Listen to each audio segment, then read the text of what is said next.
Hey, and welcome back to another episode of the Who Dat Jedi. This is episode 8, as a matter of fact, and here in the deep in the heart of Gentilly in my Star Wars room, yes, is Fredo and Dave. Say hi.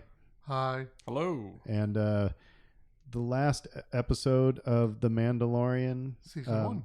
Of Season 1. Yes, we know there is a Season 2.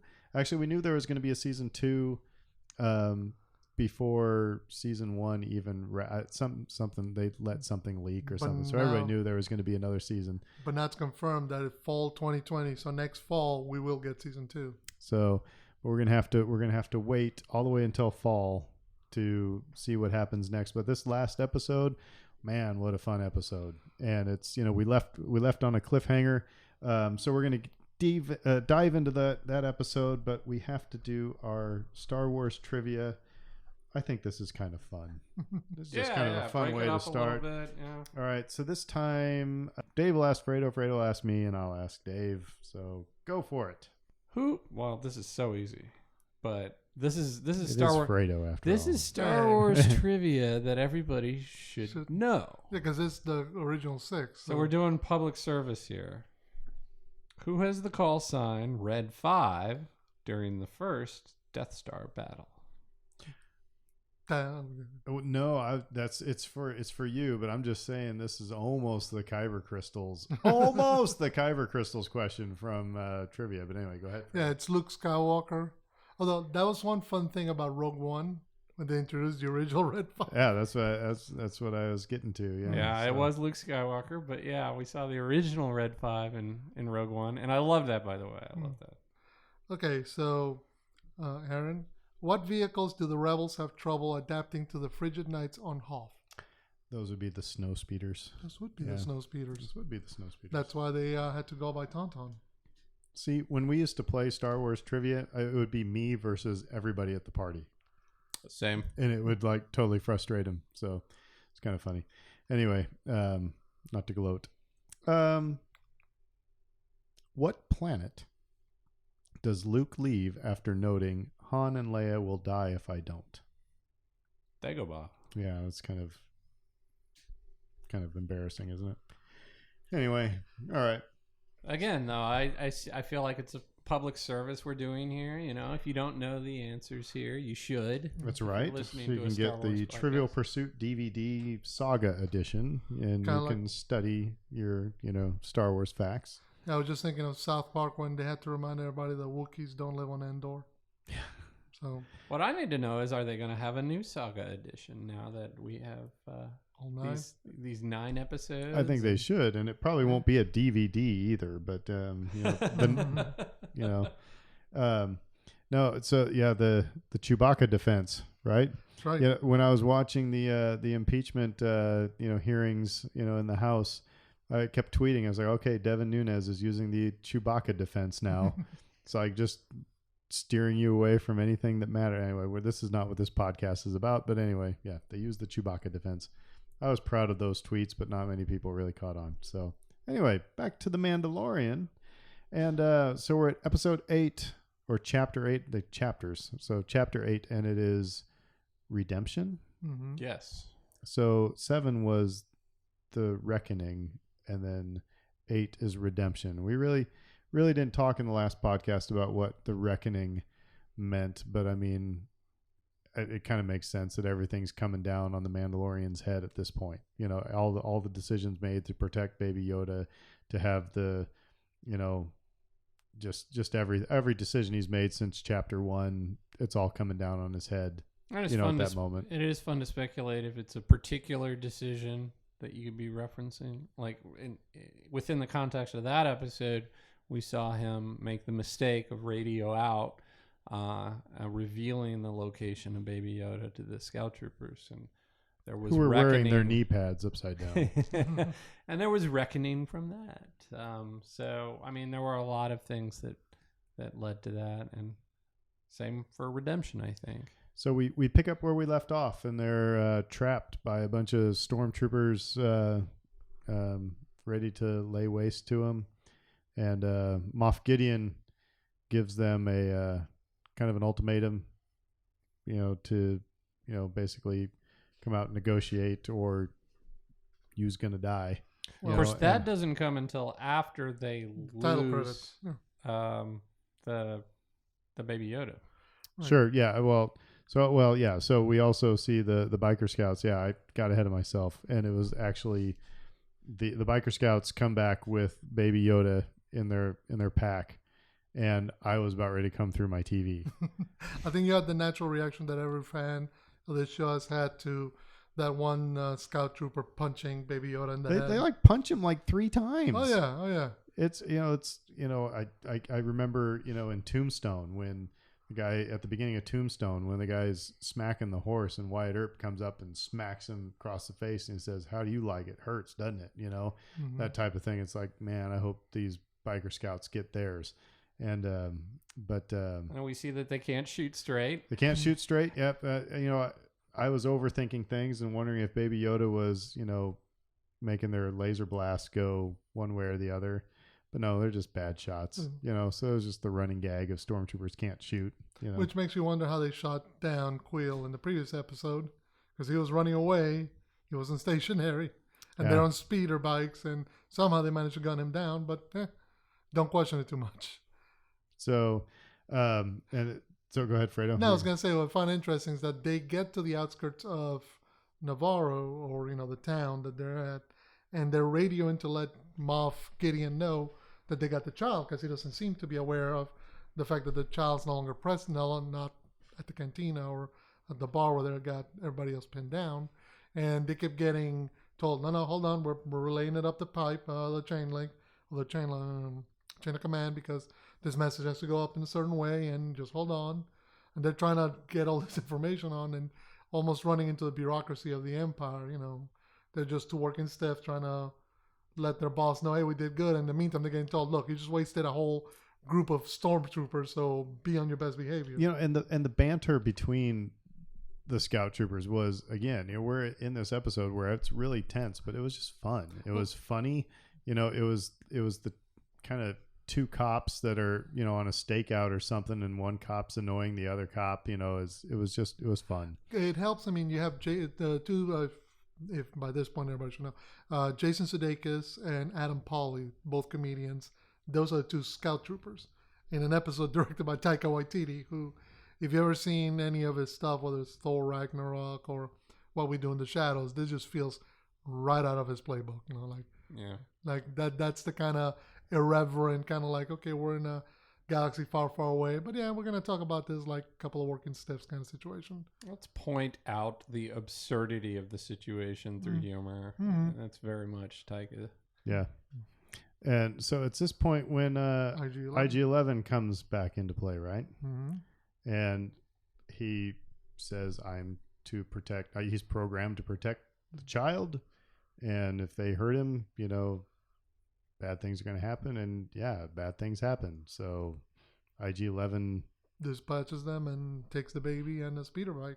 What's interesting is beats the out of a biker scout. I mean, there's actually this episode has a lot of, as somebody who has his own stormtrooper armor, it makes me go ooh, because there's a lot of armor destroyed in this episode. They were wearing their knee pads upside down. They deserved. They deserved it. That's right.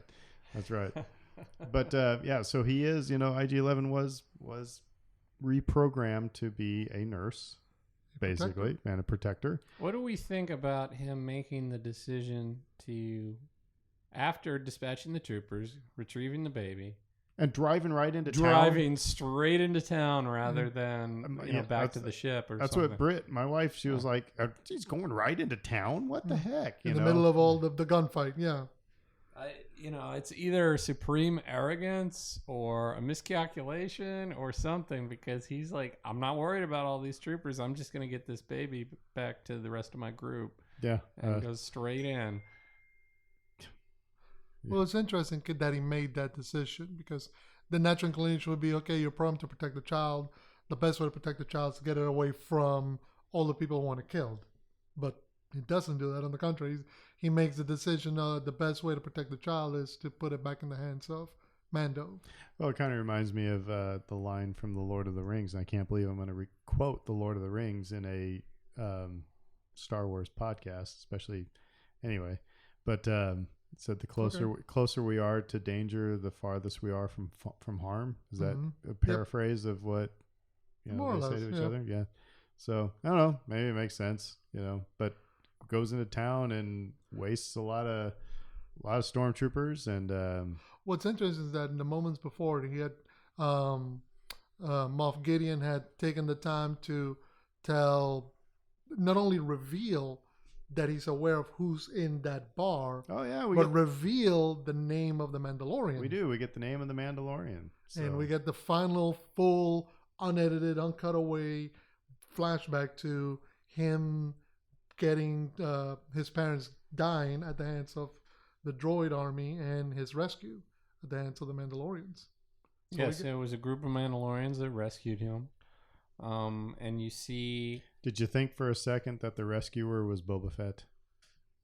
Maybe for a half second. For a half second. I thought it looked a lot like that helmet up there. There was an outline, and you're like, which Mandalorian is this? Yeah. And they're adding in the theme song, the theme motif for the Mandalorian in behind that image. And you're like, okay, so clearly we're meant to put that this is the people who rescued him and trained him. Mm-hmm. And then that shot of him getting jetpacked away from the battle. Because it comes back. That shot comes back at the end of the episode. I think the whole idea is to kind of draw a comparison between the rescue of him as a child. Was it Din Djarin? Well, Din Djarin? Din Djarin. I think so. Yeah, and the armorer says as much. Mm-hmm. That. And so I know we're kind of bouncing around here, but let's bounce towards when we'll get there eventually. But when the armorer is talking to him about, okay, you've got Baby Yoda. He's a foundling. He's yours. He's your son. Basically, you got to take care of him. Until he so I think whoever that person is that took care of him, I mean, that wasn't just we can't just think that's just a random Mandalorian now. I mean, that's going to be somebody who's very important in his life because he found the foundling, trained him. Maybe I'm thinking that there's going to be more to this, but this was the way, This is the way. No, I'd like to say that the word foundling is much better than youngling. I'd like to submit that for the record now. I like it a lot more. Youngling because they're young, foundling because they're found. And what I find interesting is that they establish Mandalorian is not a race; it's a creed. If you believe it, and we were saying this in earlier episodes, if you believe in the creed, you follow its tenets, you get to call yourself Mandalorian and wear their armor. And when we were talking about his identity in particular as an outsider and how he feels more strongly about the code and these things because he would be more insecure about his own relation to it. And so, yeah, absolutely. We get more into that. I love it. We also find out more about Cara Dune, that she was from Alderaan. Which explains why the moment he says Imperial, she's like, okay, I'm down to kill him. Hold on. Okay, so I wanted. Have we done the math? I don't mean to be that net nerd, but I think taken, how many years prior did Alderaan blow up? I suppose that's probably about 10-ish, right? So yeah, 10, this 15. okay. So yeah, this works. Okay, just want to make sure. Sorry. Yeah. Sorry to all the net nerds out there. Yeah, but anyway, she is she's from Alderaan, so that was interesting. I agree. Makes you wonder if there's going to be a Leia drop reference somewhere along the line. Or Bail drop, that'd be good. Mm-hmm. They do have. I mean, they can't necessarily bring Carrie Fisher in for obvious reasons, but Jimmy Smith's still out there and available, and he's done TV. So that is one of the things.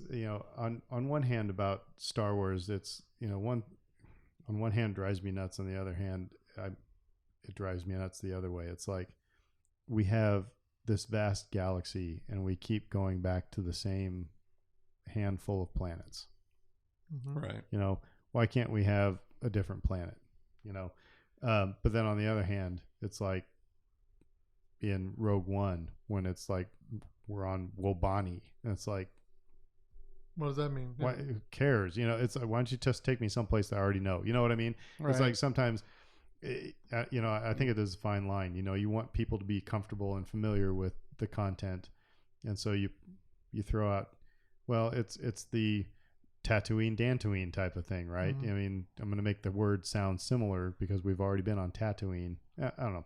I'm Well, no, I kind was of on gonna- a tangent here, No, but no. I was gonna say, in some ways, by saying Cara Dune of Alderaan, it's a shorthand for any and every fan who immediately understands where she's coming from.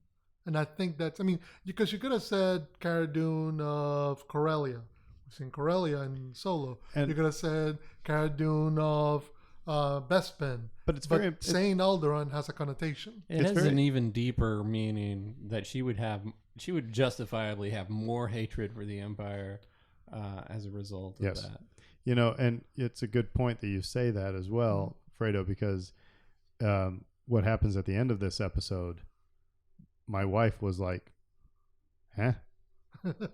And I was, because I was like, oh crap, that's that thing. We'll get to it in a second, but I was like, Right. that's that thing, and she's, what is that thing? And so I had to show her the episode from Rebels, which we'll play a little clip from it later, and she's like, oh, okay.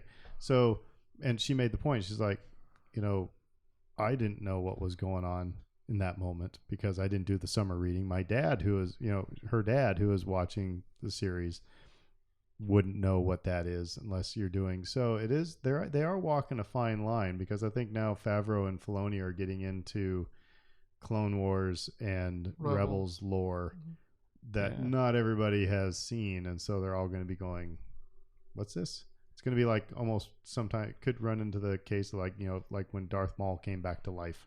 Well, You know, to my brother was like, I thought he's dead. He's like, well, you know, they brought him back in the Clone Wars. Well, he hadn't seen the Clone Wars, so he didn't know there's this whole arc with Darth Maul.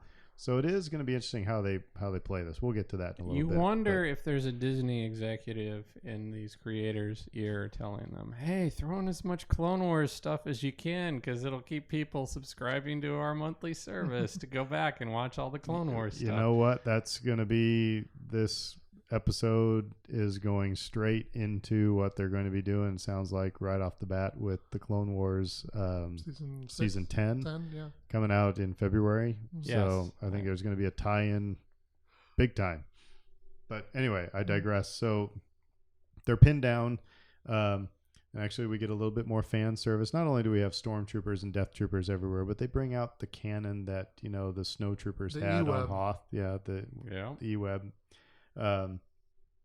And they're threatening, so we're just going to lay waste to you. Well, that's when IG-11 comes in, riding into town, right? Mm-hmm. Riding into town, I a know. whomping and a wailing, everything within Well, an if inch I- of its life. I found funny that Moff Gideon's like, I'll give you until nightfall. I'm like, that's being kind of kind, because you know, most often I thought he would have just been like, look, you got 10 seconds to come out or I'm start blasting y'all. But I guess it still implies Baby Yoda means that much to him.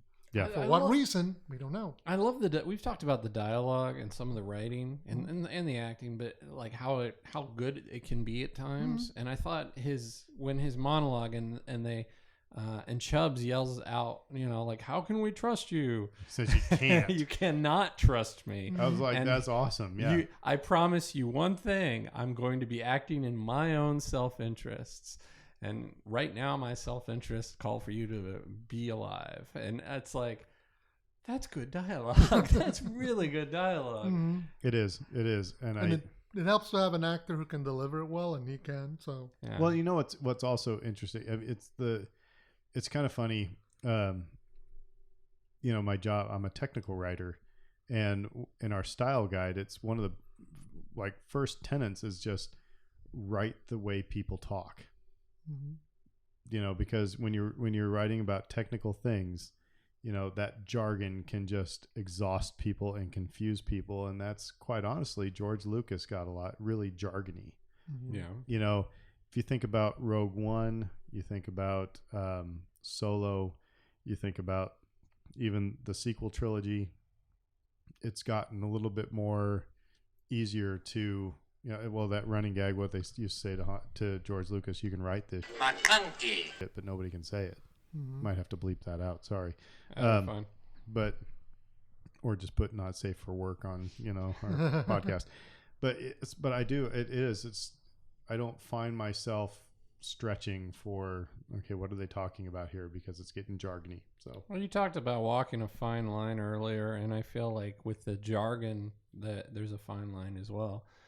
This doesn't reveal too much about Rise of Skywalker, But they had a plot device in there called the Wayfinder, which was a holocron. I mean, we've seen holocrons in the cartoon, in the animated series. They're selling them to you at the parks for $49.99 if you want one. But they went to great lengths to call it the Wayfinder or whatever, and it just bothered the bejesus out of me. But, you know, again, maybe they thought a mass audience would be better able to figure out what this thing is from that new name. And fine, okay, you made that decision. But not everybody listens to Star Wars podcasts, right? To their detriment. So IG-11 comes whomping and wailing, and then that makes everybody else like come running out. And the Mandalorian is, they're coming out of the building they were in. They're starting to throw down and waste everybody. We finally get that shot from the trailer when Mando comes out the door, grabs the gun out of the first stormtrooper, points his at the stormtrooper's helmet and just blasts him away. And, we finally get that sequence. Yep, it's a great fight sequence. And then which kudos to Taika Waititi for drawing one as director. He has a good sense of geography. Sometimes when you're in the middle of a firefight, and you'll see that in action cinema, some directors are good about knowing, okay, here's where my guy is, and here's where the bad guys are, and this is where the way they're shooting, and particularly because you got stormtroopers moving all around them, and you have multiple points of view, but you never lose sense of who is or where they're at, and I think that's good. And like I said, I'm kind of hustling through this whole sequence, but it's just a lot of shooting and stuff like that. But the power canister, I suppose, for the E-Web, which Mandalorian has picked up now and is wasting people away. Moff Gideon blows that up, and the Mandalorian goes flying back and is hurt pretty bad. Picks up a concussion, I think, and bleeding from the back of the head. Yeah, because they all go back into their hidden place, and by that time, IG-11's trying to cut in. They're trying to get into the sewers because that's where the Mandalorian covert is. And it's one of those things. It's kind of funny if you watch the, previously on the Mandalorian, if you watch that whole thing, at the beginning, and they're showing all these Mandalorians and everything, and Britt and I were talking, said, well, okay, well, you suppose they're going to come save the day somehow? And I was like, well, they wouldn't have shown this otherwise, So they're kind of giving you a hint, remember this because this is going to come into play. So anyway, we're looking for the covert, and so they're going to try to get into a sewer line. They found an entrance into the sewers, and IG-11 is cutting his way in, and Baby Yoda the whole time is watching kind of the fight go on, right? Were you surprised that Baby Yoda didn't come over to heal the Mandalorian? Not really. I mean, in some way, I'm wondering if he had something he can even do, or, like if he had recognized it, or, maybe, I don't know why they wouldn't necessarily have had him do it at that moment. But then again, it may have been more surfacing the story. There's a reason why they wanted IG-11 to be the one to do it, not Baby Yoda. Plus, they create a dynamic in that moment of why he can't. Yeah. By throwing in the burn trooper? What do you call it? I don't know. I want to say it's a shock trooper, but I know that's the one with the flamethrower. He's got the red on his. Man, I'm feeling like a bad 501st member. I don't know that stormtrooper, but anyway, yeah, that was the cool thing because it comes in with this huge flamethrower and busts through the door. That is, according to Wikipedia, that is a flame trooper. Flame trooper. Flame trooper. All right. Well, I have spoken. I have spoken. Going back to the Yoda not healing him thing, part of it's him like brushing it off and saying, "I don't want treatment, and I want to die a warrior's death." And Cara Dune's like rolling her eyes, like, "No, we're not going to do that. We're going to help you." But there's a lot going on. Like you said, the flame trooper bursts through the front door. I kind of just rolled with it. Yeah. Well, and when the flame trooper comes through the front door, you knew what was coming. And again, you kind of have to have seen a little bit of Rebels, in the episode Jedi Knight when Kanan Jarrus dies, and he uses the Force to hold back the explosion, because that's what happens here. The flame comes out of the flamethrower, and Baby Yoda is using the Force to hold it all back. and actually then sends that guy flying back on his which that, I mean, this is a little powerful little dude that we got going here. You go back to Kylo Ren in Force Awakens, like holding the blaster beam in midair. That was another example of that kind of power. So for all the geeks out there who are like, "Oh, this is a new thing," it's like, "Oh no, I think we've seen it." So it's again, you have to do the summer reading, but you know it's there. And so you're gonna say something? No, I was gonna say. By the way, I took a look at Wikipedia. They say that one may also be called an incinerator stormtrooper. So just want to be technically correct, which is the best kind of correct. We all know this. There you go. What I find it's like you're creating a dynamic where you're pinning the characters up against the wall, so to speak. Taking their choices away from them, which is what the story has done throughout its series ever since he went and took Baby Yoda away from the Imperials. It's that, okay, Baby Yoda might be able to heal him. Well, here comes this stormtrooper, and he uses the Force to send him flying on his... Well, now he can't do that. Nobody else has any more medical stuff, and he's like, look, you can't carry me, so I gotta leave. You gotta leave me here. What's interesting is that IG-11 chooses to stay behind, and then he goes, well, I can help you. And that was actually kind of funny because he gives Baby Yoda to Cara Dune, right?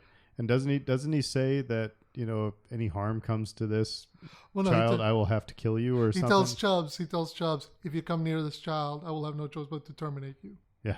When he puts down the Baby Yoda in order to go to the Mandalorian, or no, in order to cut the hole in the sewer line. Is this? Maybe I'll wait till later. Well, I want to touch on something too, because it's like you've talked about a lot. Kids playing pretend, like in your backyard with your toys in the sandbox, whatever, and how you can see that in the show.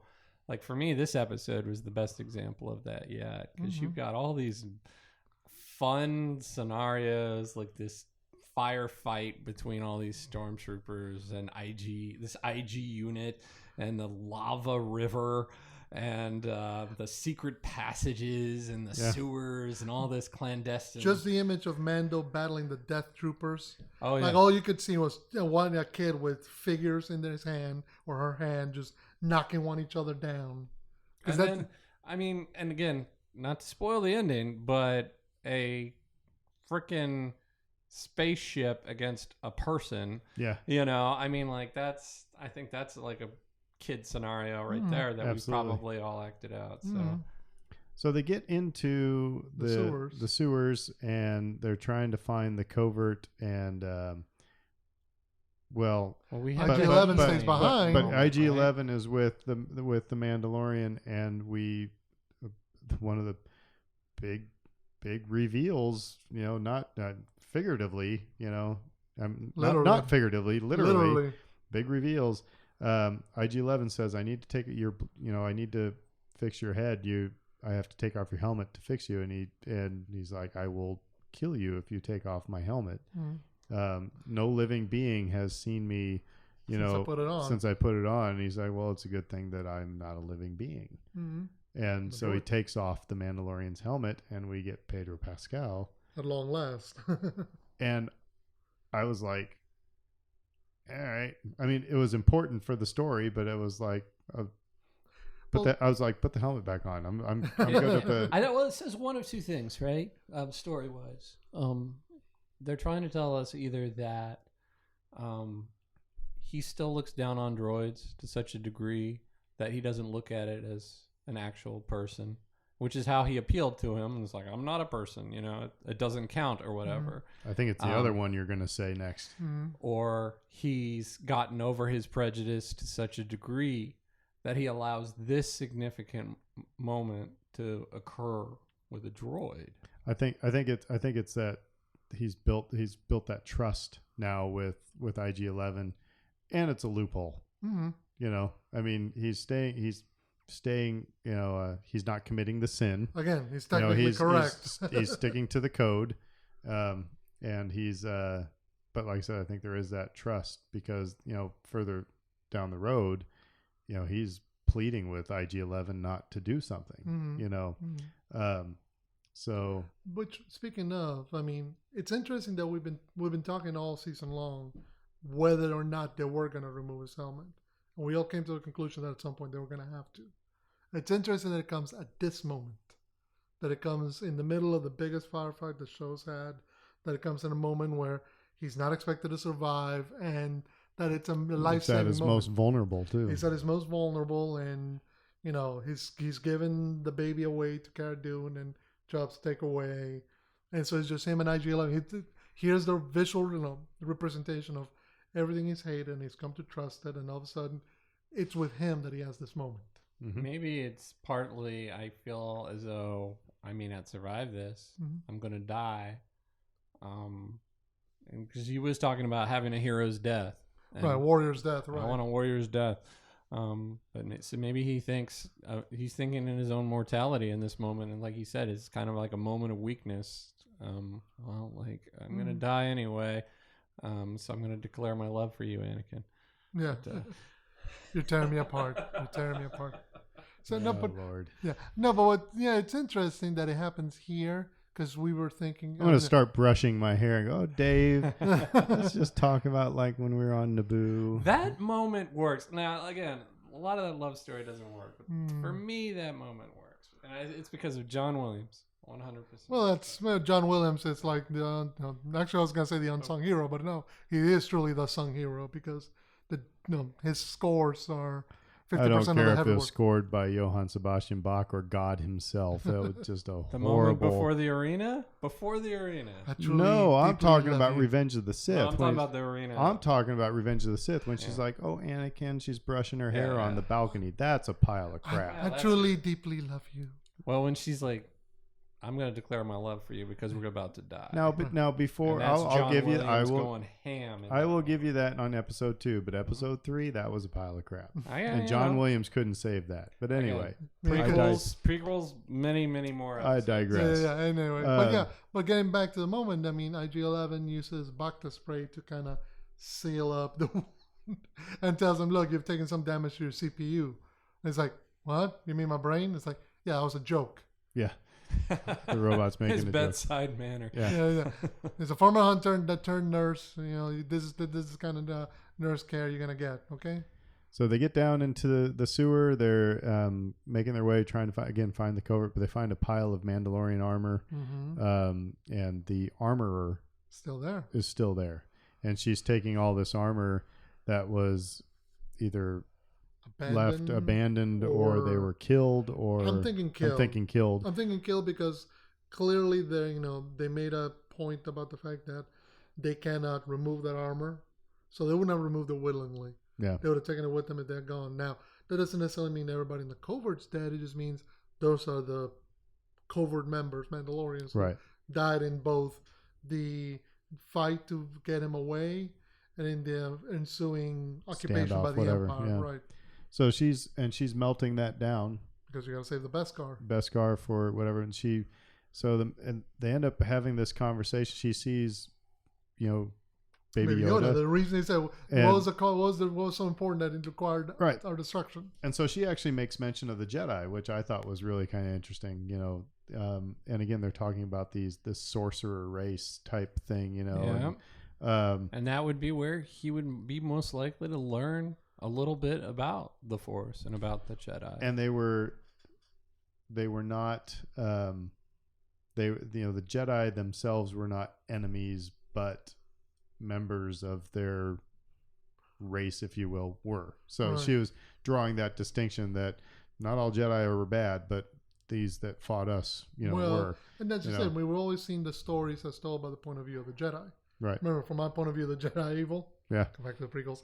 But it's the idea of the Mandalorians have always been, whether Legends universe or expanded universe, they've always been portrayed as a military race group of people. So in other words, they're the kind of people who get into battles. They're warrior class. Thus, that's going to bring in conflict with the Jedi. Yeah. And when you tell tales about your defeats, you're not going to put the Jedi in the good light. So yeah, they're going to be our enemies. So they go through the story. Said this is the one that was your enemy and then saved you, and Yeah, he said talks from about the Mudhorn. the Mudhorn. So he gets his signet. And which one of us said that it was going to be the Mudhorn. I said it was going to be Baby Yoda, so I was wrong. Did I anybody? think none of us thought None the of us thought- Mudhorn because it just I was like, Well, he lost his. she originally wanted to make it the Yeah. Mudhorn. He said no. I mean, so anyway, that's his But signet. now it's the Mudhorn because it's the two of them. Hmm. Yeah. Right? He says you're a clan of two, You're a clan of two. Yeah. Yep. and test them. Well, and she says that you found the foundling, Yeah, it's a family. so- You're responsible. so you're responsible. You're the father now, and Did you see that meme that was running around a few weeks ago about Baby Yoda all grown up wearing Mandalorian armor, saying complicated business bounty hunting is? No, and I'm just thinking like, so they were really right. This is gonna grow up and he's gonna be a Mandalorian Yoda bounty hunter the Boba Fett helmet with the ears with coming the ears out. coming out. Bounty hunting is a complicated profession. Yeah, but now you gotta say it in reverse because it's Yoda. It's a Yoda species. So, and he wants she points in the way to the lava river, which I got to watch it some more. There's got to be. I mean, the river Styx comes, to Oh yeah, mind, they're descending into the underworld. right. But you know what's also interesting? She tasks him. She gives him his quest for next season. She says, "Until you got to find his people. You got to find his people and take them back. Take him back, because clearly, what he's using, you can't control. Until he says, until you find his people, or he can defend himself, you got to protect him. Yep. And he gets his jetpack. She gives him the jetpack. Yeah. At long last.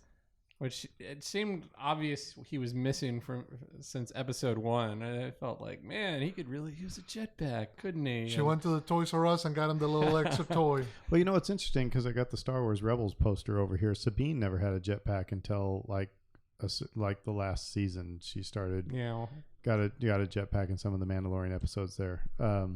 So apparently it is it's like getting your wolf badge in Cub Scouts or something. I was going to say, like, getting your first car, getting your driver's license and you get your car. Because she You're not the alluded boss to of that. me, Mom. She alluded to that, right? Like, he needed to train with this thing to become truly proficient. Apparently not very long. Wow. Well, he didn't look like. All he did is go up and down. Yeah, that's true. So they get to this boat on the river. And I was laughing about this because here are the big tough guys trying to push this boat into the lava river, and and Cara Dune has to say, just step back. Let me, it's like how many times have I'm a man. I'll and my wife would just get out of the way. It's But so. before that, you get the moment with the armor fighting the stormtroopers. That's true. Yeah, we got the armor fighting this, and she whoops butt too. See, I mean, Oh, there man, was that's one good. which, as a 501st member, how did you feel about the moment when The helmet getting smashed. Exactly. Yeah. I hope that wasn't him. Stormtrooper armor is worth nothing. I mean, it doesn't do you any good whatsoever. Because she's But- taking her armor tools and just mashing that dude's face off. Yeah, I mean, she That was she violent. whooped. Yeah, it was good, though. It was. It was satisfying because you figured, oh, she's staying behind. She's going to die. And no, she laid waste to them immediately, which makes you think that she might survive for future seasons. And you would imagine so. I mean, you imagine that if she's risen to the point of being the leader of a Mandalorian covert, not only is she a capable warrior in her own right, but she knows how to get out of tough situations. So clearly she has a plan for retrieving as much Beskar as possible, packing up her stuff, and then move on to wherever she's got to move on next. So I would imagine at some point... I would season imagine two actually a lot of the covert moved on, and she knows where stays they're behind, and is I gathering was the best. so relieved to see that, though, after seeing that stack of Mando armor on the ground and just thinking that they had gotten wiped out, essentially. It's like, how many are left? And it's starting to get even more desperate for them. And it's good to see her make it out of that. So they're going down the river lava Styx. river, and again, a great line from IG-11. Careful, this is molten lava. It's just. It's, Thank you for being stating the obvious, You say, Captain. watch your step, I yeah, think. watch your step. This is molten lava. And that's the thing is that The floor is lava, literally. Sorry, the floor is lava. I'm going to fast forward because IG-11 sacrifices himself for the entire crew, and here's another one. It's like, I really like this character. But boom, paying dead. off, but you know what that is? That's paying off the joke from episode 1. Well, yeah, because about the self-destruct. Yeah. I get that, but it's just, again, it's like, it is. It's like, I really like this character, and I wish IG-11 would be around, but nope. Which part of me thought that he might, just because it would have created a great dynamic between the Mandalorian, Baby Yoda, and IG-11 on the ship. You know, because it'd be great for the Mandalorian to go out and do stuff and know I have someone to trust Baby Yoda with. Mm-hmm. You know, IG-11 will protect her with its life. At the same time, though, I thought, okay, it's interesting that, you know, that they brought back, as we were saying in the last episode, they brought back IG-11. They showed us how it got retrained by Quill in order to gain some sort of its old skills back. And now here we go, paying it off by blowing them up to Kingdom Come. And I think one thing we can do towards the end of this is talk about what we expect in season 2. One of the things maybe it might happen is that he gets his own droid. Because because he's starting now to trust, you know, at least, you know, not all droids are bad type of thing. Right. But anyway, so they blast their way out of that, and they think they're home free, and here comes Moff Gideon in a TIE fighter, coincidentally, you know. Anyway, so that's when he puts on the jetpack. So this was a moment from the trailer as well. Mando hanging off of the TIE fighter. And that was a scene that I had kind of forgotten about, but I went back and I'd watched the trailer prior to watching this final episode. I'm like, well, what haven't we seen yet? And that was one of the things that stuck out. And I'm like, well, we're getting that next episode. So yeah, he uses really the jetpack and a harpoon and gets attached to the side. He tries to blast his way in, finds out he can't. Throws a detonator on the side of the wing and takes down Moff Gideon and then lands like a feather. You know, it's like, so apparently you don't have to train very long. I mean, I guess our first time we drove a car, it's like you just make sure you can start and stop, I suppose. He got lucky. He may have gotten lucky. That's the thing. Because they told him that, you know, if he wants to do more, he's going to have to train. Otherwise, he won't listen to his commands. So it's interesting that the armor was speaking about the jetpack as if it had a mind of its own. By the way, we gotta back up a little bit. Couple great Baby Yoda moments is one when the armorer was talking about how he's Baby Yoda's dad now, and Baby Yoda is hugging his leg. You know, that was like, aw. But then the best one was when Chubbs he's like, hey, get him to do the hand thing, and he's like, get him to do the hand thing, and then Baby Yoda looks at him and just moves his hand, waves his hand. Yeah, it was. You know, they're doing a great job with this puppet just to, you know, be just personable. He's got a lot of personality. Personal and just comical, you know. And then story-wise, it makes sense. We were talking about with why didn't we get Baby Yoda to heal him earlier?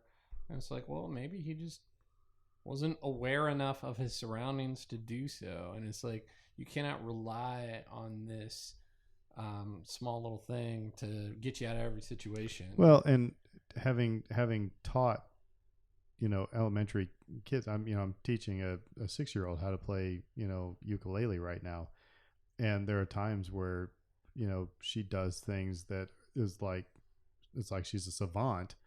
And then she does things, then it's like all of a sudden she's 6 again. You know what I mean? So, so I think we forget that Baby Yoda is a toddler. By the way, did you guys see the meme? I think I sent it to you of best one somebody made for Kevin Smith, where it shows Clerks and it shows Randall at the the cigarettes, giving cigarettes to Baby 50 Yoda. Years old. But anyway, the day is saved. Mandalorian has, you know, his task to take Baby Yoda off. Cara Dune's going to stay on Navarro, whatever it's pronounced, with Chubbs to make sure all the Imperials are gone and maybe become part of the guild. And I remember saying to Brittany, I was like, no body, no death. And she's like, yeah, that's what I'm thinking too. And then we see the TIE fighter. Well, before you see that, you see when he goes back, right before he takes off, he built a cairn for Quill. So he buries him. Yep. Kind of saying his last goodbye. And then he takes off. As Chubbs and Cara are walking back towards the city. And then you pan to the Jawas. Yeah, the Jawas are scavenging the TIE fighter. And that's when the oh crap moment came. Was this when Brittany said she saw you tweet today? You know, said you squealed. Yeah, that was my squeal moment for sure. Yeah. When because again, so all of a sudden there's like you see this little sizzling going on in the TIE fighter, and all of a sudden this black blade comes through, and I went, "Oh my God!" And Britt's like, "What?" I mean, he's got the dark saber, which, okay, we got to do the summer reading, folks. The dark saber was a lightsaber that was developed by the first Mandalorian Jedi, and it's in Clone Wars and it's in Rebels. I tell you what, And at one point, what's important about this thing is it's significant. It's seen as a kind of unifier for the Mandalorians. It's like a sword in the stone type of legend for them. Like it was this magical weapon. Excalibur, yeah. And it could unite the Mandalorian people, and that was communicated. So we got a clip from Rebels real quick, and we'll talk about the significance of this here after it. This is from Star Wars Rebels, from the Legacy of the Dark Saber. You wanted to speak with me? I've got something to show you. What's this about? A lightsaber? Not just any lightsaber.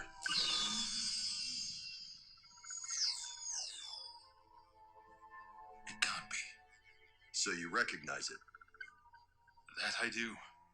It is the dark saber, a symbol for the leader of House Vizsla, and later the group known as Death Watch. I didn't know Mandalorians developed a type of lightsaber. We didn't. This was one of a kind. Legend tells that it was created over 1,000 years ago by Tar Vizsla, the first Mandalorian ever inducted into the Jedi Order.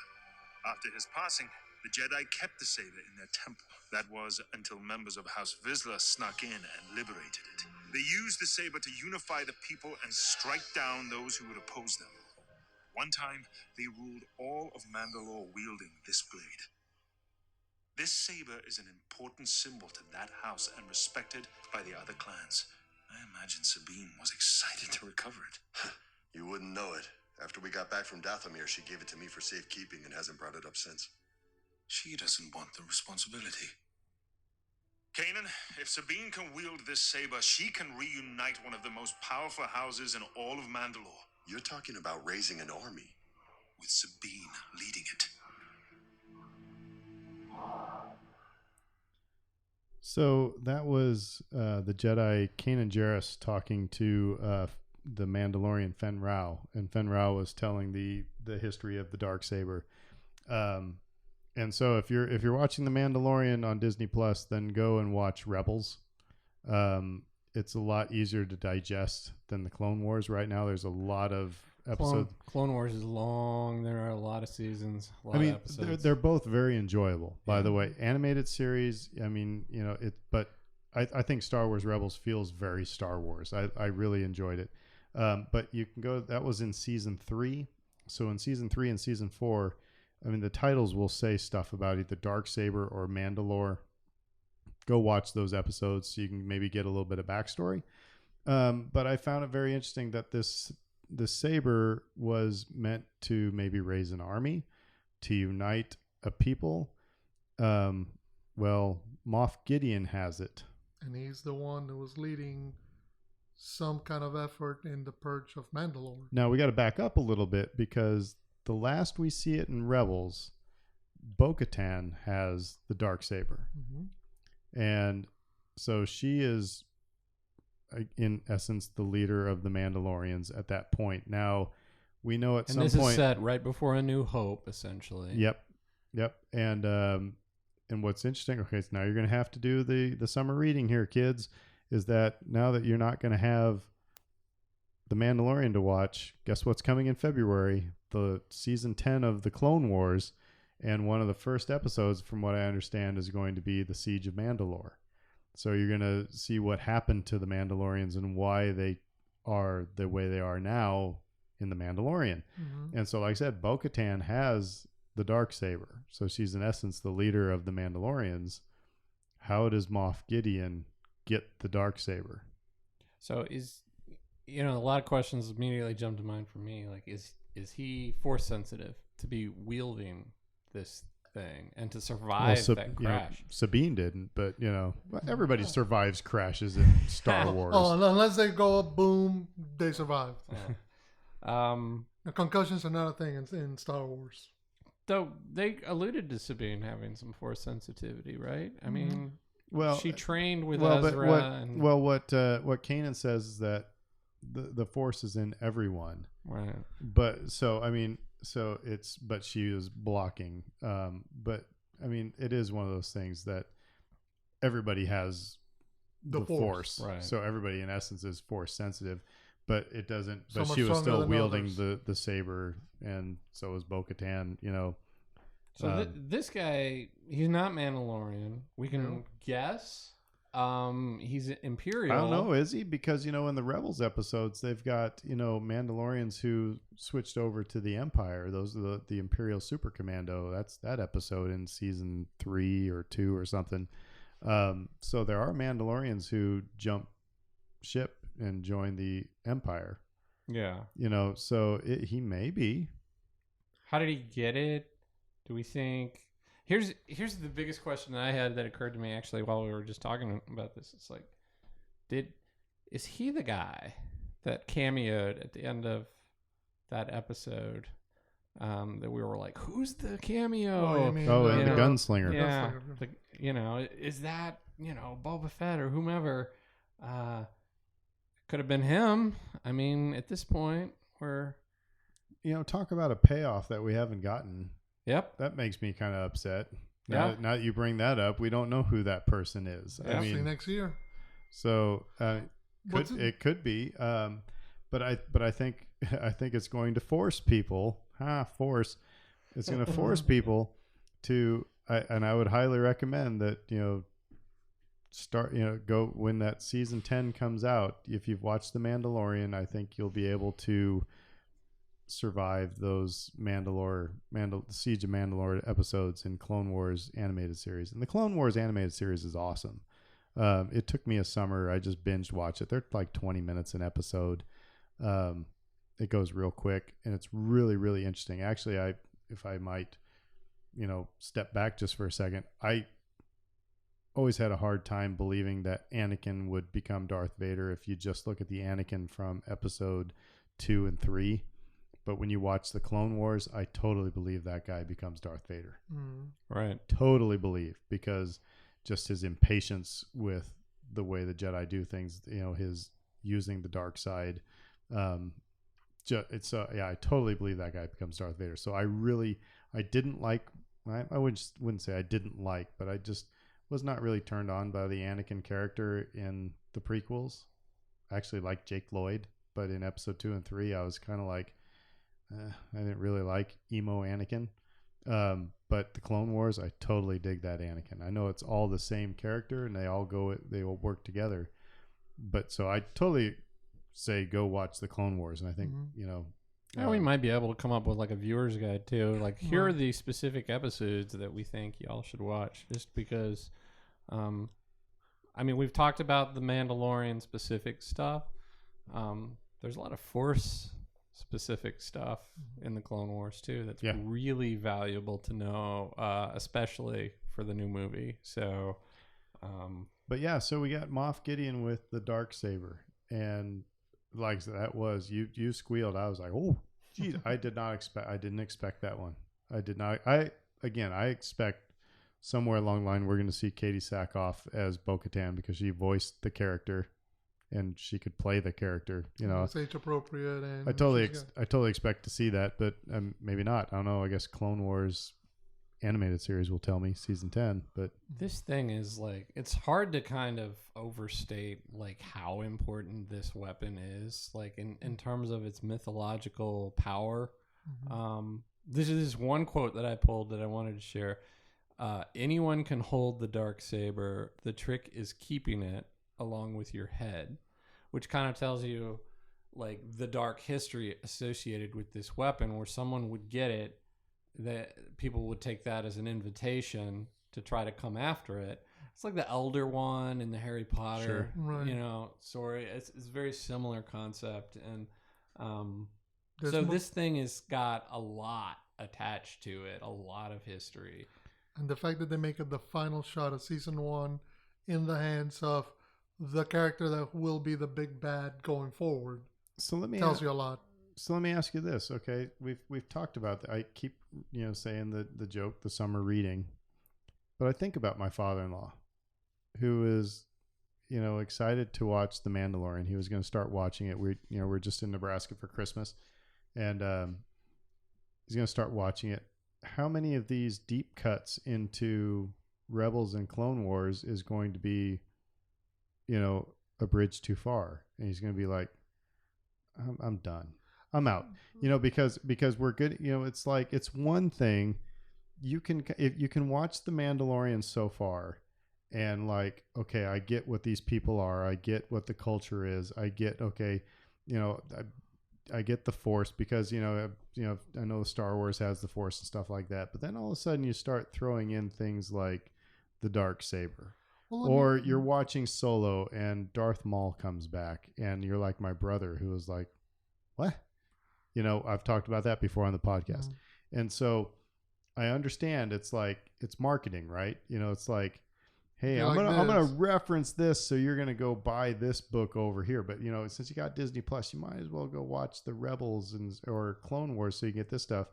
But how many people are gonna, is that going to chase off an audience, or is that going to bring in a bigger audience? Well, here's the question: if you know nothing, if you've never seen an episode of Rebels, never seen an episode of Clone Wars, you just saw the 8 episodes of The Mandalorian, and the last shot you got was that. Does it detract or take away from your enjoyment to know that there's more to it involved?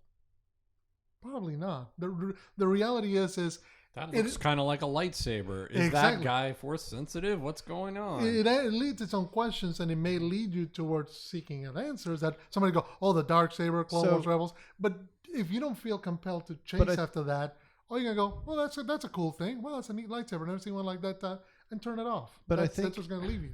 I think it's kind of like I've never been a Star Trek fan. I don't have anything against Star Trek. I just never was into Star Trek. And so when J.J. Abrams rebooted Star Trek, and I watched that movie, I enjoyed that first movie. Really enjoyed it. And my sister-in-law, who was a big Star Trek fan, Trekkie is derogatory, Hated it. But she said that movie was really well done because it was,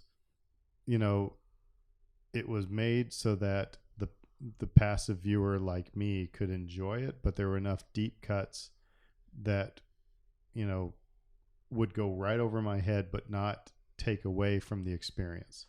So that's my fear, is that in Star Wars, we're going to start getting into, it's like if somebody was to start talking about the Mortis gods in The Rise of Skywalker, that was one of the things I was worried about.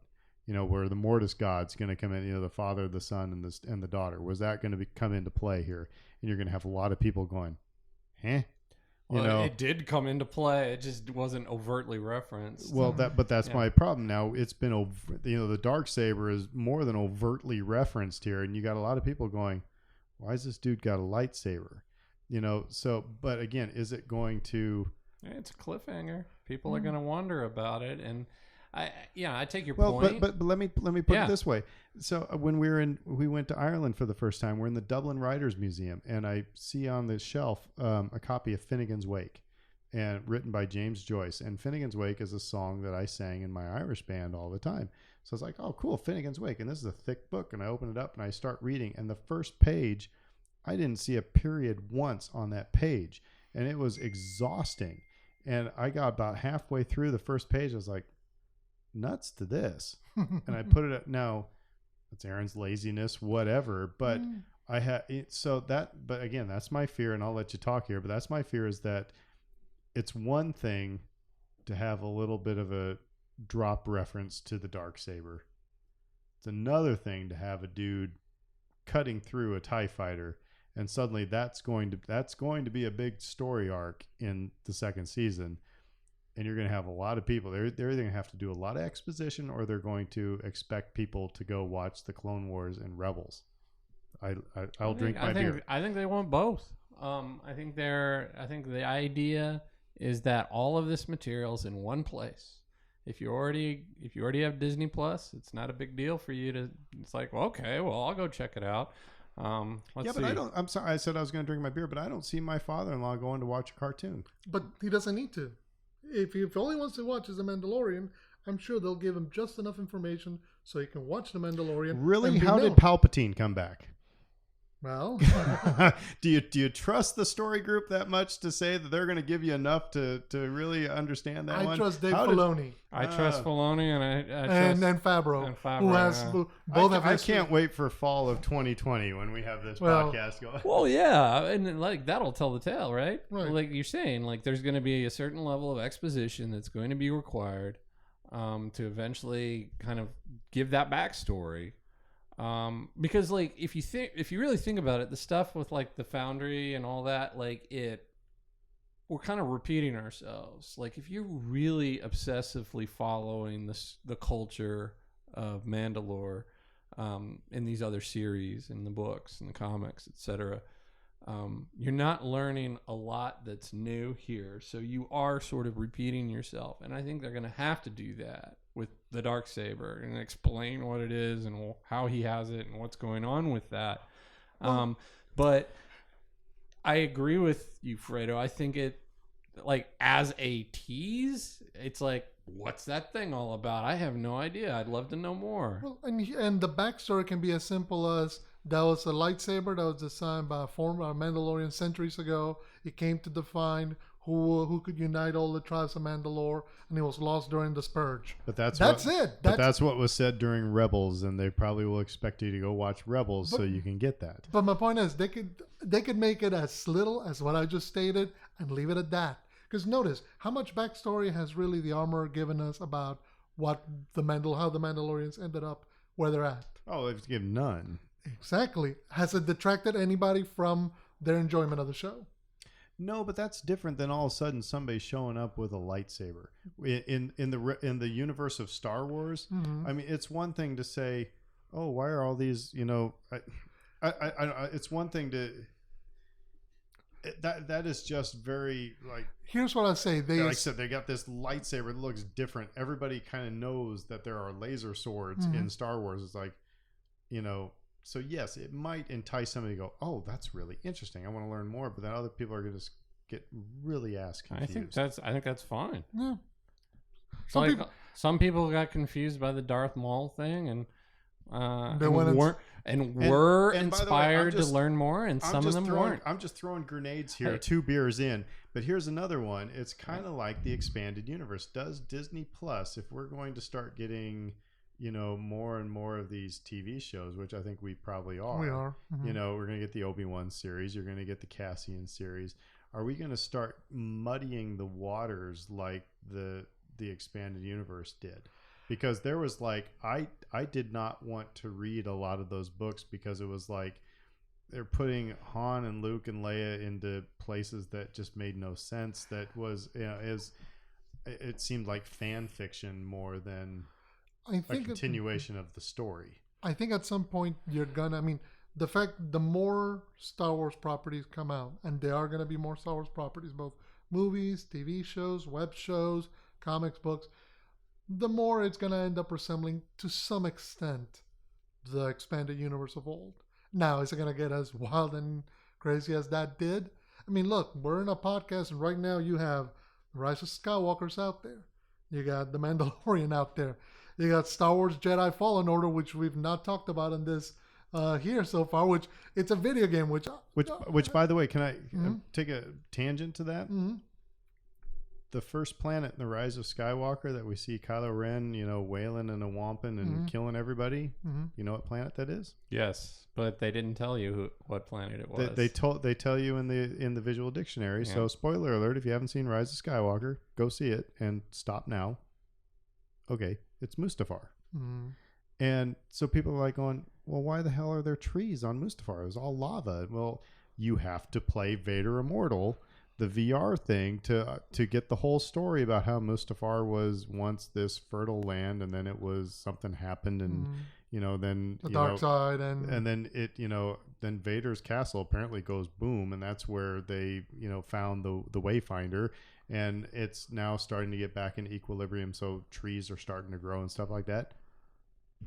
again, you have to. It's the frustrating thing. It's like, somebody out there, and I know you don't have to, but somebody out there is going, you mean I got to go buy an Oculus now and go play the stupid VR game so I understand what's going on in this movie? No, you don't. I mean, I know you don't, but that is that argument. It's like, well, but that's and I hate to put it this way, that's a pedantic argument, because your enjoyment of the Rise of Skywalker is not increased or decreased by the fact that Kylo Ren is on Mustafar waylaying into people. You just see a planet, you see a battle, it's 30 seconds, and then it moves on to the next moment.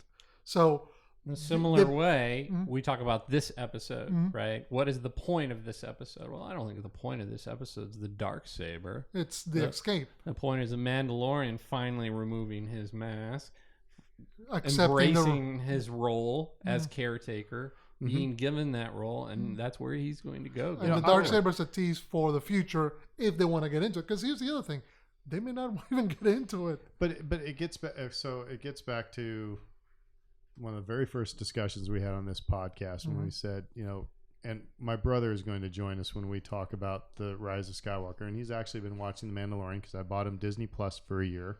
I'm a good brother, but he said, this is the best Star Wars content I've seen since 1983. That's what he texted to me. And so we talked about a lot of people saying this feels like Star Wars. And we had that conversation. How do you know it's Star Wars? And my concern is that it's going to become like, to me, and the EU never felt like Star Wars to me. Does the prequel era feel like Star Wars? Prequel era feels like Star Wars to me. To many people, it didn't, which is interesting. But all those expanded, so it comes down to that question: is what makes you recognize that it's Star Wars? And so, and if you have to keep sending people to different places to understand the story, because people want to understand the story. Now there are things that, I can get past it. It's like, okay, I'm on Mustafar, whatever, cool. I get past that. But there are some people, it's like, but why are there, why are there trees? What's there? I'm just using that as an example. Yeah, it's no, like, and I get it, but then again, why is Darth Maul alive? I saw him get cut in half and thrown down a chute. Yeah, and that's how did the Emperor come back? There. And that's why we're here. I'm saying I don't really trust the Lucasfilm story group right now. After Rise of Skywalker, after a lot of things, to make that, to make sure that those lines are not just connected, but they're not dotted. That it's I think that's why we're here though. And that's part of the. I'm joking, but I'm not joking, because it's like, okay, so what can we offer? Our discussion. I think part of it's just three guys who want to have fun, sit around, drink beer, talk about Star Wars, right? But why put that out there onto the internet for people? It's like, for me, I was like, I want to do something worthwhile. I want to contribute to the conversation in a way that makes people either consider things they haven't considered before, or potentially offers new information that they didn't have. So within that, it's like, I like sitting here and giving people background on the Darksaber if they want it, So it's fun. And absolutely, and I'll point people to the right direction. I just, like I said, I think it's it was just interesting sitting there watching that happen with my wife, who's never seen the Darksaber, and go, whoa, what? Or my brother texting me right after Solo and saying, Darth Maul. Huh? What I will say is this: Star Wars: A New Hope comes out in 1977. A year later, we get Splinter of the Mind's Eye. So the whole idea that there's been a summer reading to do in Star Wars has been since day one. That's funny. I saw so to bring us kind of towards the end here. There's people who said that if people think that Disney ruined Star Wars, they clearly didn't see the holiday special in 1970. Right. No, I mean, you got the holiday special in 77. You got Splinter of the Mind's Eye in 78. You got Empire in 80. So, you got the Star Wars comic book series from Marvel in 1980. Marvel comics, yeah. So, And please, from day don't- one, there's been all these other sideline stories happening. And please don't get me wrong. I'm not saying that Disney was ruining Star Wars. I'm not saying that The Mandalorian is awful because they brought in the Darksaber or anything like that. I'm saying one of the interesting thing is that people have always been able to go to the Star Wars movies and enjoy them and understand them. You know, that's the hero's journey type of thing. Yeah, there are robots and stormtroopers, whatever. But you could get invested in that. There was, you know, as you start getting really, you know, these when these Easter eggs become more than just Easter eggs, they become, you know, necessary nutrients to understand it. I think it's got to be handled in a very, you know, careful way so that it doesn't become only for the nerdy. But what I was gonna say is, when I brought up all those examples, is whenever you look, I mean, it used to be, yeah, you're right. It used to be one movie, and that's your Star Wars. That could be your all Star Wars. You didn't have to chase that. Disney Plus allows Lucasfilms a new dynamic in storytelling, similar in the way that Disney, when they bought Marvel, is the same argument a lot of people have made.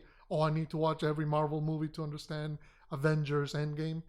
You don't. The Avengers Endgame will give you all the necessary information in order to understand itself. But if you want to, hey, you got Disney Plus. You can come watch all the other Marvel movies beforehand. And by the way, we got new series coming out alongside. This is the way I think that modern storytelling is moving towards. It's not just going to be constrained to just a single movie. It's here's a movie, and if you want to go home and play the video game or read the book or see the TV show that explains why character B was absent from this movie, well, here you go. Yeah, right or wrong, that's the world we're living in now. That would be interesting. An interesting podcast for us would be, can you watch? We should have Ryan or Philip watch Rogue One with us. Mm-hmm. And see if they can just watch Rogue One, and can you because that is in essence a standalone movie. Mm-hmm. But having them never seeing any Star Wars movie, can they enjoy that movie? I think they can. Now, they may bring their own baggage to it. And it's like, you just got to forget, yeah, it's a Star Wars movie, but just watch this and see if they're like, if it's a compelling story to them, or, you know, as compelling of a story as, maybe not as, but is it a compelling story to them, or is it still all, you know, are they kind of lost? You know what I mean? Do they, because like some of us got really, you know, bent out of shape because, well, that's not Peter Cushing. It looks like Peter Cushing, but it's not. You know, people were kind of wigging out over that. Or do you need to know what the Death Star does to Alderaan to understand how important it is? I think that would be kind of interesting to watch and then see what they think about that. I mean, the reason we're sitting here is we go deeper into it than some of the other people around us, you know, and we really enjoy it. We love this universe, so we're like, give me everything that you can give me. I want to know more. And I enjoy it when I get those texts from people. They're like, can you explain this thing to me? Yeah. I enjoy like filling that role in people's lives. What I absolutely love, you know, and again, Star Wars has, you know, we're into a third generation. Right. You know, and that's awesome because we took my some of my nieces and nephews to the Rise of Skywalker when we were back in Nebraska. Actually, one of my nieces said, because we offered it to all of them, you know, and said, you know, but one of them said, I would rather have my hand slammed in a car door than go to a Star Wars movie.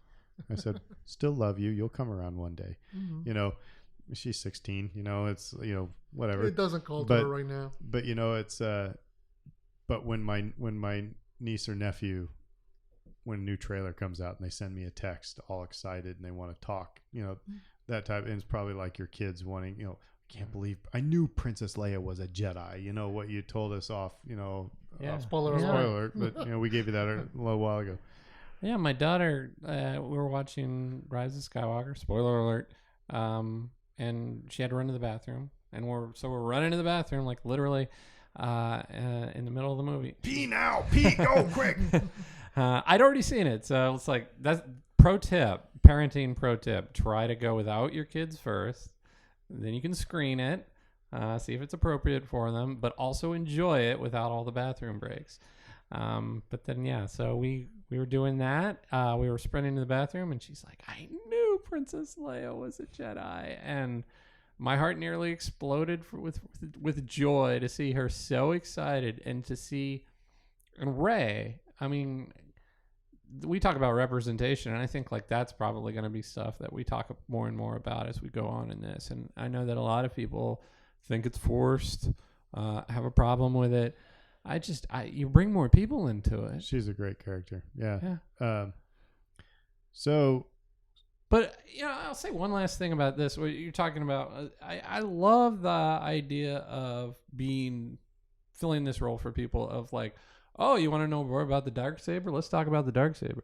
But I also got pulled into this originally because of the character moments and the human interactions. And if you're doing that and, the acting and the writing is sufficient to tell these human stories, I'm all in and I'm getting sucked in. And I will say that as I'm saying it on one end, that it's getting, people having to do the summer reading stuff like that. They also have to satisfy the audience of us. Mm-hmm.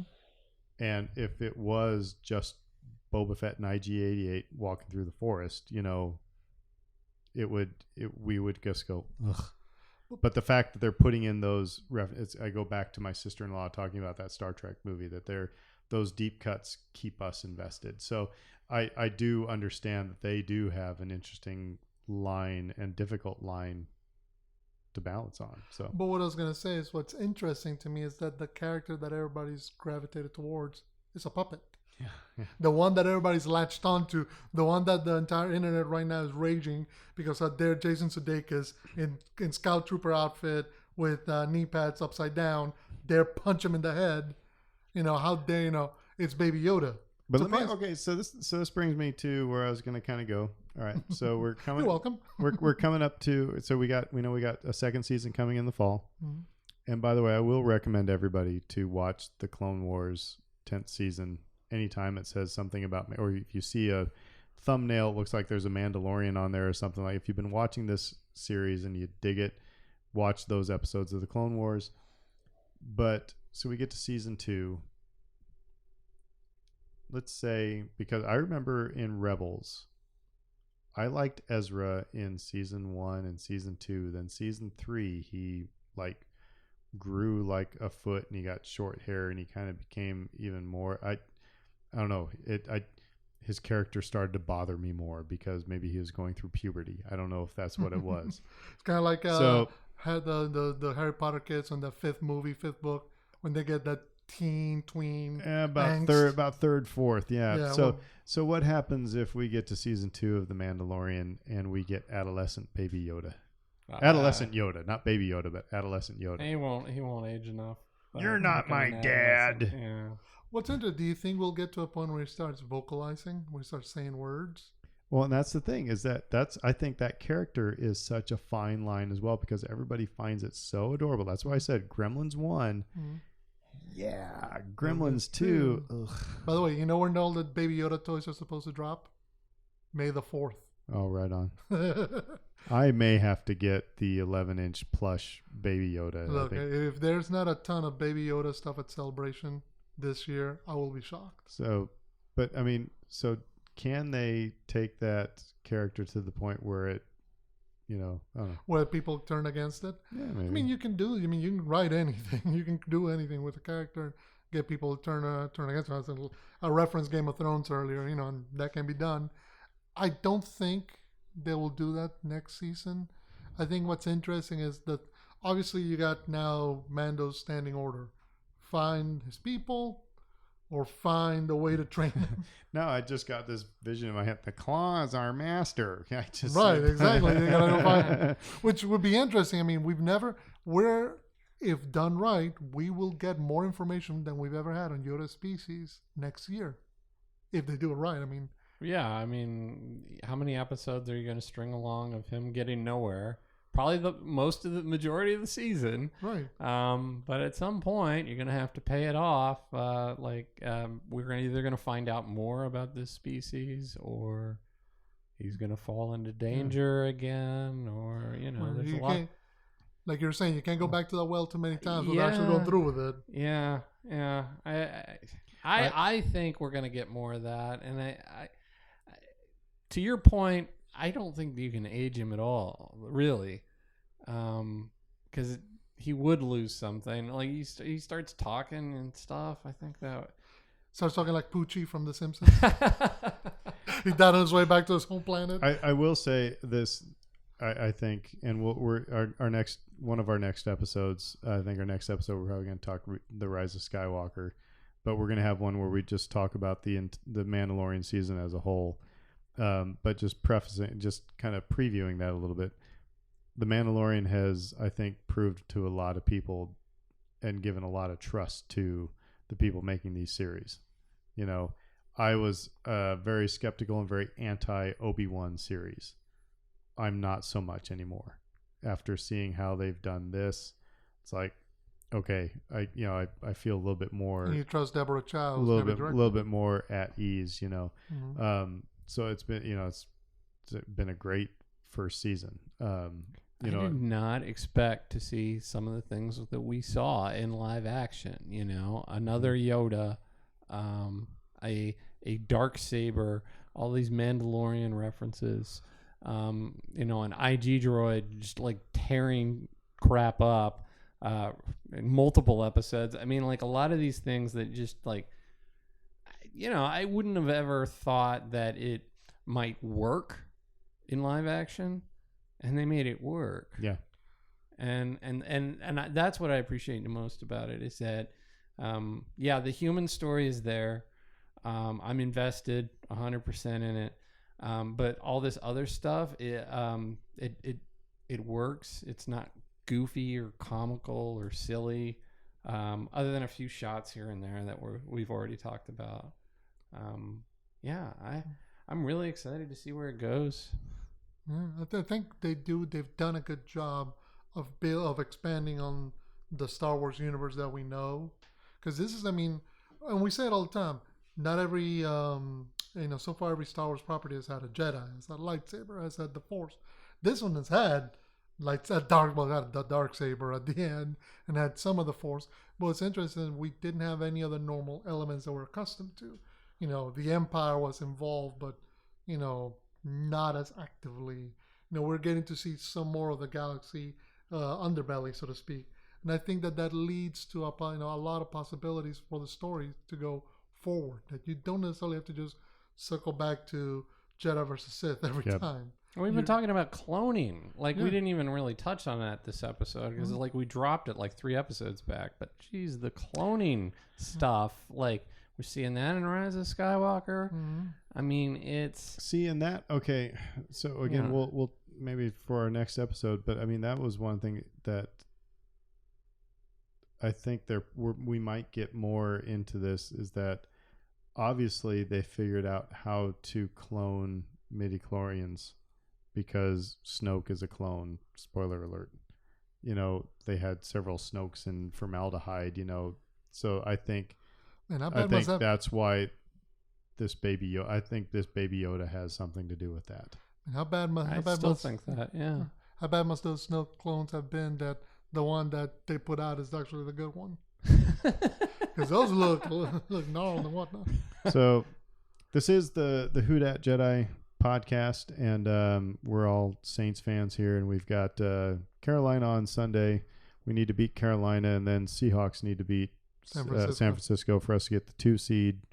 And if you're listening, if you can make the Lions pull the Falcons and beat, Green Bay, we'd be much appreciated. But hey, beggars can't be choosers. We're in the playoffs. But I did want to end with this little, I don't know if you guys saw this,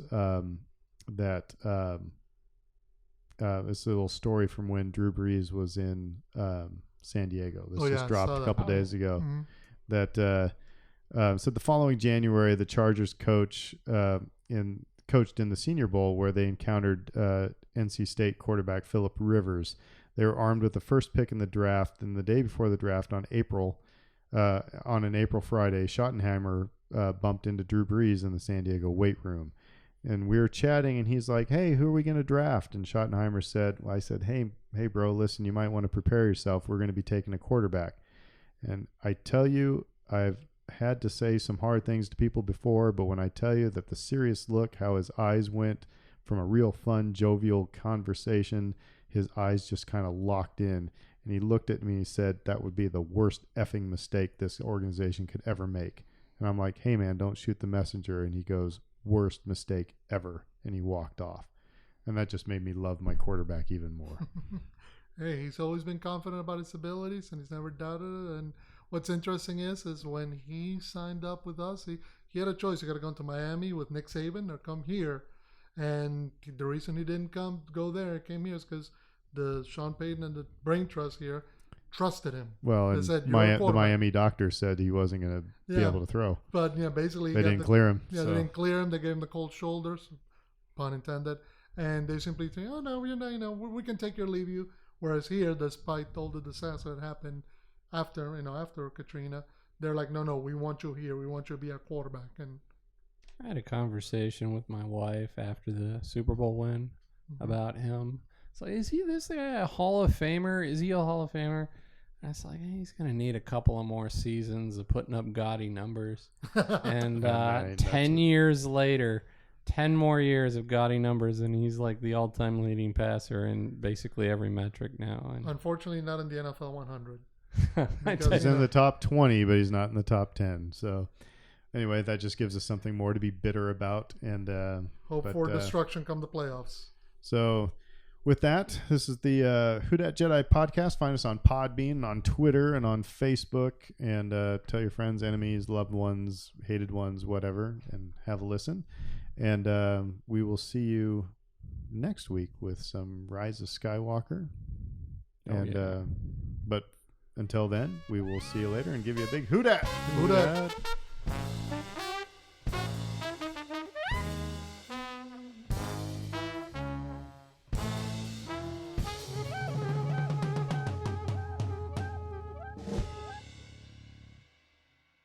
McConkey.